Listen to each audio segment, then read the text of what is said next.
I don't have a gambling problem. That's the first thing I want known. It's also what they all say, right?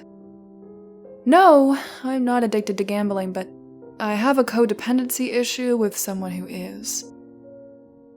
I'm not the coolest guy on the block, and I'm not particularly good at anything. Ted is, though, and we've been best friends since we were 4. He's the one who always pushes forward blindly into adventures, and I guess I'm the one who always gets him back out when things go sideways. There's always been an element of luck to our continued physical and financial survival, but never more than now. We'd flown out to Napa Valley for a friend's wedding, and already ditched the reception party at around 11. I could hardly afford to do anything. I'd only been able to come because Ted had bought me a ticket. Because I was only there on his generosity, I followed him to the quiet and rather empty bars that sparsely dotted the area. It was a beautiful country filled with vineyards and history, but it was not a party town. This frustrated Ted, of course, who began plying locals with drinks in order to interrogate them about local hotspots. "Somebody has to be having fun in this town," he would say with a grin. One bitter old man finally spoke up at the third empty bar we invaded. "There's a casino if you really need it that bad."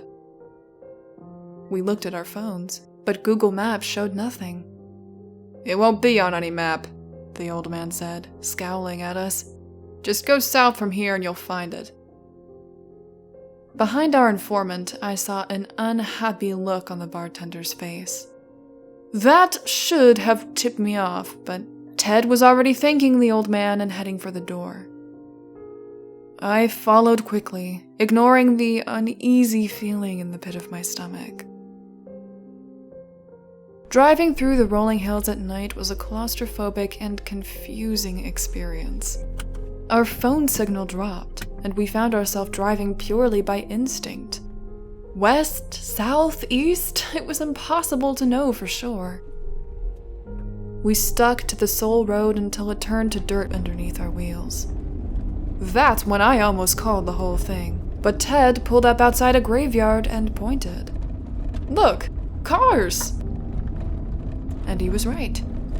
24 cars were parked on the grass next to an unassuming old church that had all its windows boarded up. He'd only caught the sight across the graveyard and through the trees because he'd been looking so intently. Triumphant, he said, "That's a hidden party if I've ever seen one," and carefully drove the car between the headstones to reach the improvised parking area. I climbed out with trepidation. Even up close, the century-old church looked dilapidated, dark, and abandoned. Come on, this is too much. Ted wasn't having it. He ran right up and pushed open the front door, and bright light and the sounds of electronic games burst forth. In a moment, he was gone, and I was left to step across the high grass alone. The fact that there was actually a hidden casino here lifted my spirits a little. Maybe it was all just a gimmick to encourage people to drink and gamble more. Funny, it still sounded quiet and looked dark until the moment I cracked the door open. The light and noise swallowed me, and I blinked repeatedly until my eyes and ears adjusted. I was almost disappointed to find that the expansive place within was exactly the same as any of the casinos Ted had made us visit in Vegas last year. Vaguely old-timey red and gold carpets ran lush under warm lighting, and drunk businessmen and their accompanying younger dates played at scattered locations throughout. An old lady glared at me, defending her slot machine, and pulled the lever only after I moved past. Finally relaxing, I shrugged. Whatever, we weren't going to be robbed or stabbed here. This was still Napa Valley after all. In fact, they were rather accommodating. A wonderfully attractive waitress came by, said hello to me, and offered me a free drink on the house. I took it with bashful surprise. Ted was already moving about the place to scout the best games and tables. I caught up to him, drink in hand, and he settled near a roulette table. "Let's watch for a bit," he said quietly. "Make sure everything's on the level. Hidden in a church like this, I doubt they stick to gaming commission codes." That made sense.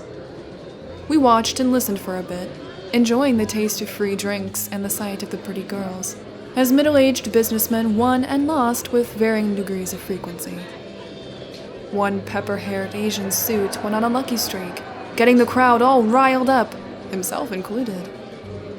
While onlookers shrieked with excitement, he bet it all. He lost. "Seems legit," Ted told me. "I'm gonna head over to the blackjack tables for a minute." And he moved off to begin playing. "That was everything I had," the Asian businessman said, dismayed. The two girls that had been clinging to his arms disengaged and began to look disinterested. Hurriedly, he made a motion to a casino manager, and the well-dressed but subtly subservient facilitator brought him a small suitcase. It clicked open with a rush of air, and I watched as the unlucky gambler pulled out bundled stacks of blue dollar bills. That was odd. They were American dollars. Same faces, designs, and everything. Just dark blue instead of green. Was this fake money? Some sort of in-house system? Come to think of it, I saw no chips, just money. If these were the replacement for chips, why all the care to make them so similar to real dollars?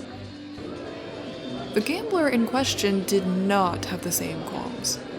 He gladly placed the stacks on the table. The crowd grew energized again, and the girls began showing him attention once more.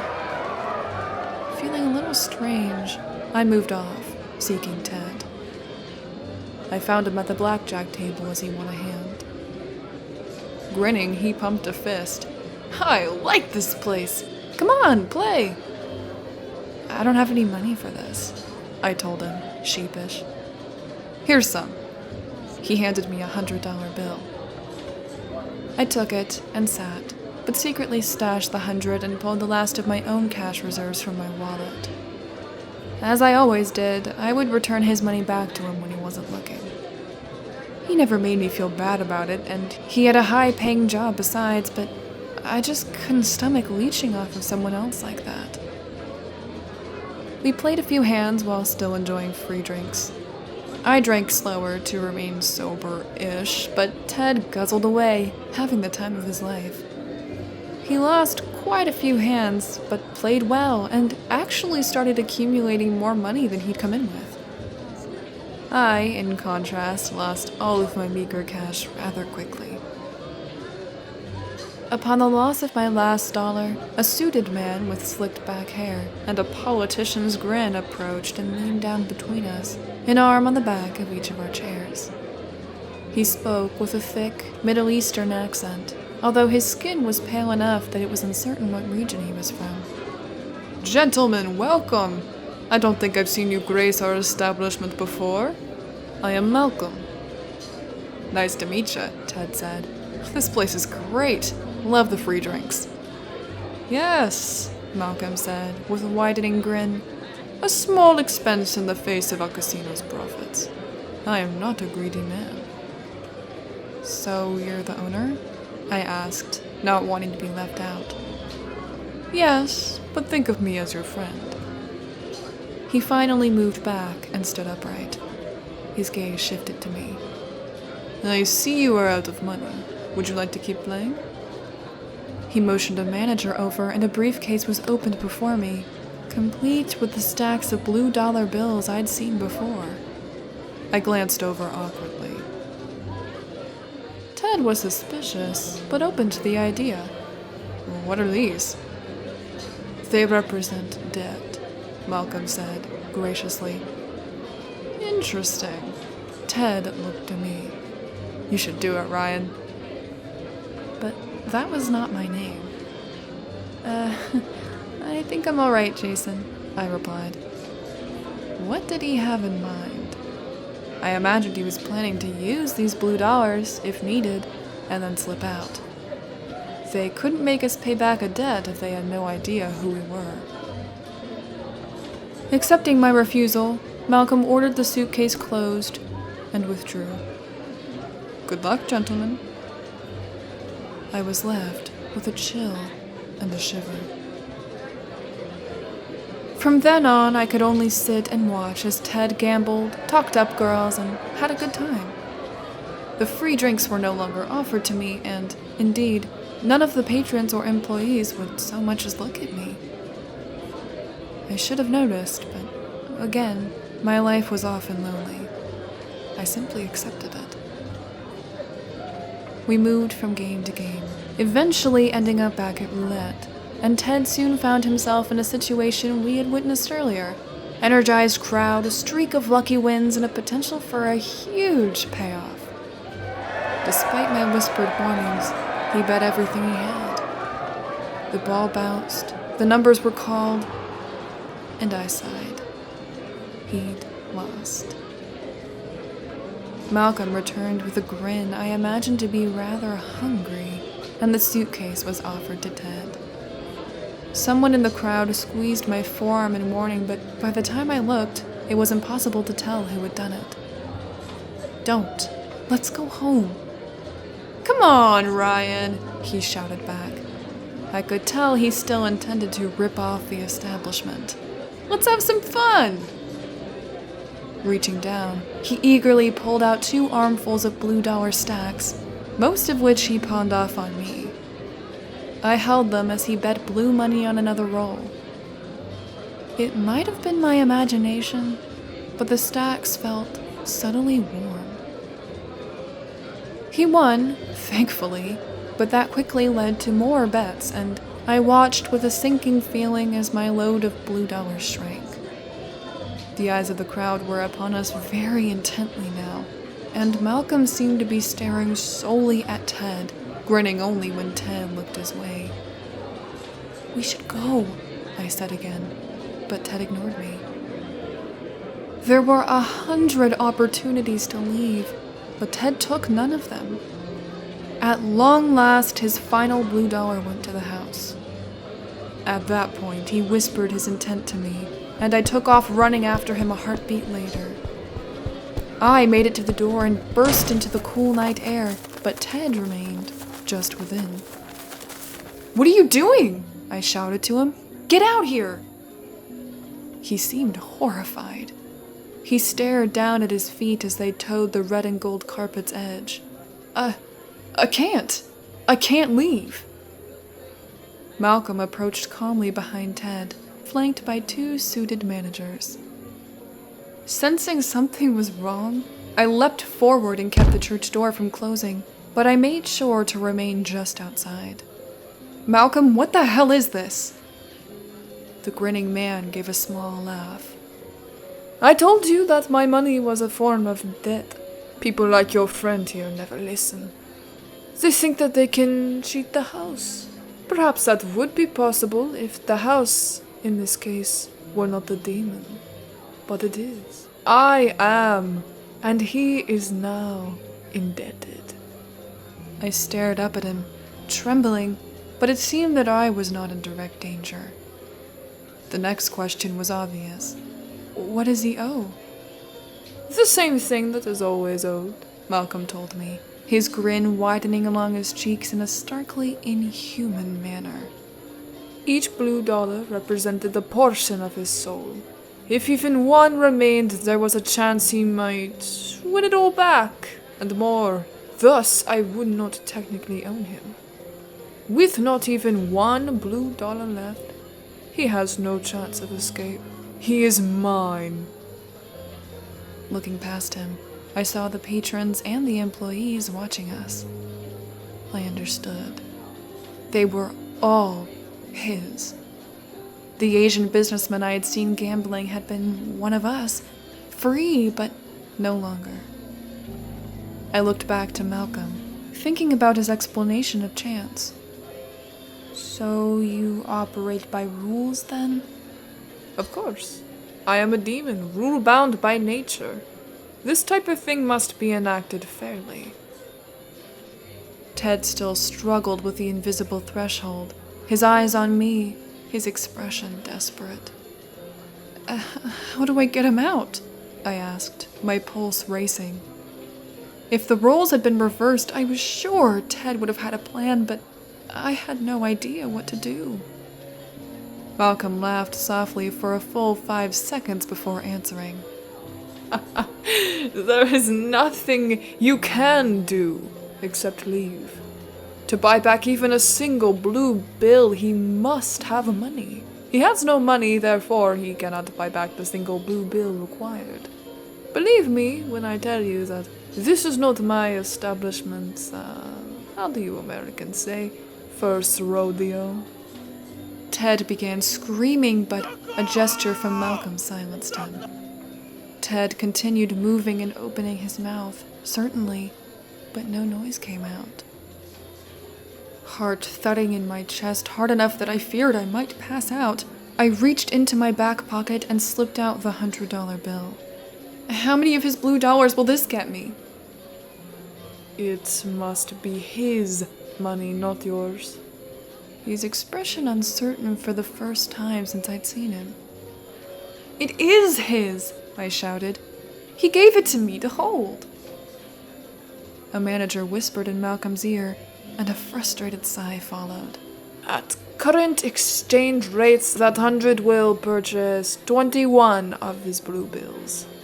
The other manager opened the suitcase, showing 21 loose bills, and I scooped them up before dropping the 100 in their place.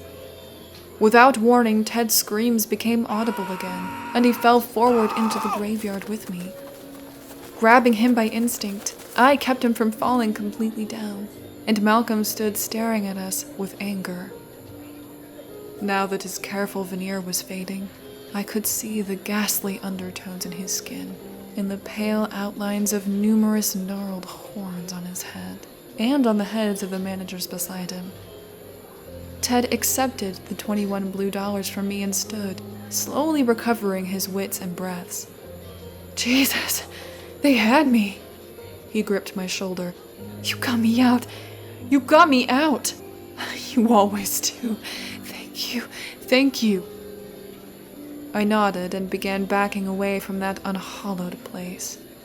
There was no way we could have known. Care to make another wager? The demon at the church door asked. Now that you know what we are, there are greater winnings available. How would you care for immortality? Perhaps the power of flight or precognition? We can gift you these things, assuming you win enough. Ted stopped following me and turned to look back at Malcolm's charred face. A terrible sinking feeling overcame me. Don't! Imagine how much we could win if we could see the future, Ted said, still frozen in place. We'd be set for life. He's lying, I shouted. I cannot lie, Malcolm replied with amusement. You know this. I'll just bet 20, Ted called back. I'll still have the one, so I'll still be free. I kept screaming, but Ted staggered toward that open door and pushed within. Fully gruesome now, Malcolm gave me a maggot-filled smile, and the door shut of its own accord. Opening and closing the rotted wood a few times, I discovered nothing but a musty and abandoned church within. I could also now see that the cars parked outside were rusted and ancient, with models ranging from modern to classic.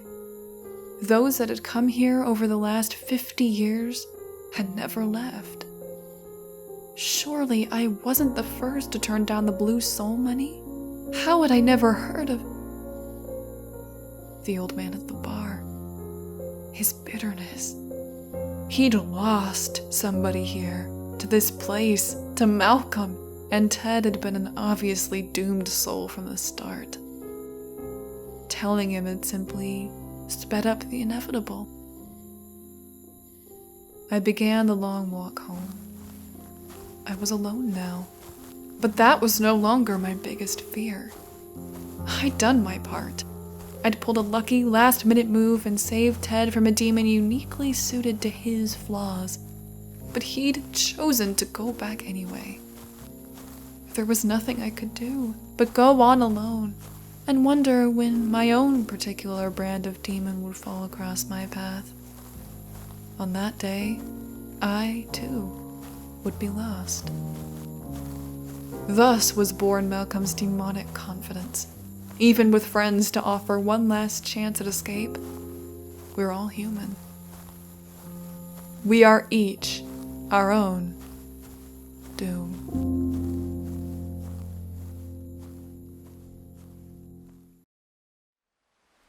A huge, huge thank you to all of my poltergeists. Alex Schaefer, Bobby Tripp, Calderin, Daniel O'Connell, Erica Warren, Forever, Shadow Blackhawk, JTX31, Mark Zapan, Brian Horn, Spirit Father, Stephen Swiftbird, Twisted Skipster, Alternative Night, and Michael Fawkes. Your donations and continued support are so appreciated. So, as always, thank you. From the very bottom of my heart.